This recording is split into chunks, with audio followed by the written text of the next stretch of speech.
Voici notre frère, dit qu'il entend une voix, qui demande jusqu'à quand. Il faut être patient. Maintenant, nous faisons preuve de patience, mais cela ne finit jamais. Cette affaire de patience a une fin quand nous devons faire preuve de patience à chaque instant, parce que la raison pour laquelle nous avons été envoyés dans ce monde n'est pas pour être à l'aise, pour profiter, pour vivre dans le plaisir. N'est-ce pas?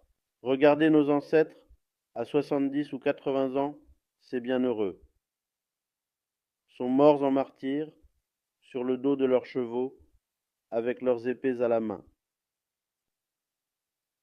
Ni dans les guerres, ni dans les régions.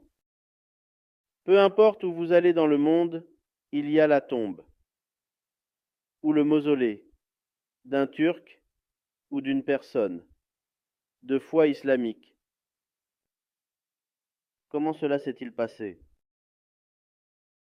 Regardez, nos ancêtres ont compris cette sagesse, la vie nous a été donnée dans ce monde pour que nous puissions faire preuve de patience et de résilience face aux défis et aux épreuves que nous rencontrons chaque jour, car c'est ainsi que nous grandissons et évoluons. À chaque âge, nous devons faire preuve de patience.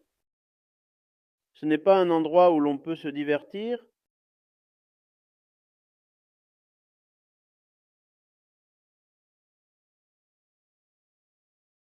Quand cela finit-il, rendez-lui son dernier souffle. Remettez votre âme à son propriétaire.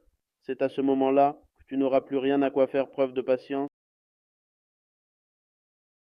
C'est donc une question qui n'est pas liée à la pauvreté ou à la richesse, à la jeunesse ou à la vieillesse.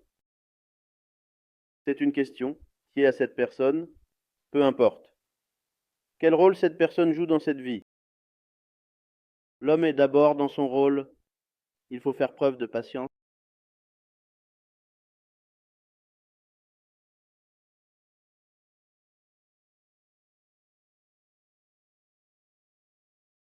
Regarde, un comme ça. Il y a une situation qui nécessite de la patience. Dans chaque condition, nous allons gagner des points tant que nous sommes dans cette situation. Maintenant, une phrase qui sous-entend jusqu'où je vais encore devoir faire preuve de patience, en tenant compte des circonstances actuelles et des défis auxquels je suis confronté. Est-ce que cela convient vraiment à un musulman qui doit souvent faire face à des situations similaires dans une telle situation où la foi et la résilience sont mises à l'épreuve? Hein? Comme c'est bien dit, regarde un peu. Il dit que la colère est agréable et que la grâce l'est aussi.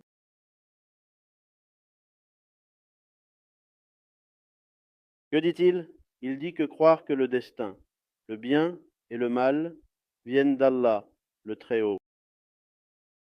Où sommes-nous maintenant? Jusqu'où encore? Y a-t-il un lien avec la phrase sur la patience?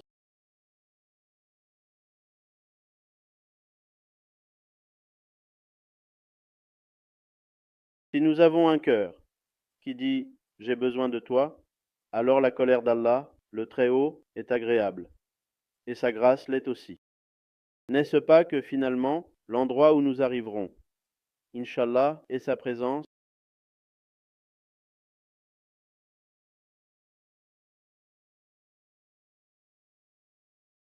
si tu as des choses pour lesquelles tu dois faire preuve de patience, rends grâce, car cela signifie que tu as de la valeur. Allah, le Très-Haut, te met devant des choses pour lesquelles tu dois faire preuve de patience.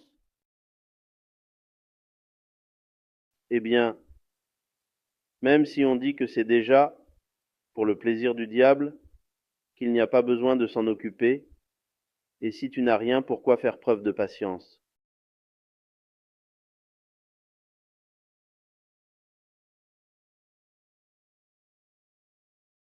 Il ne s'occuperait même pas de toi. C'est alors que tu dois protéger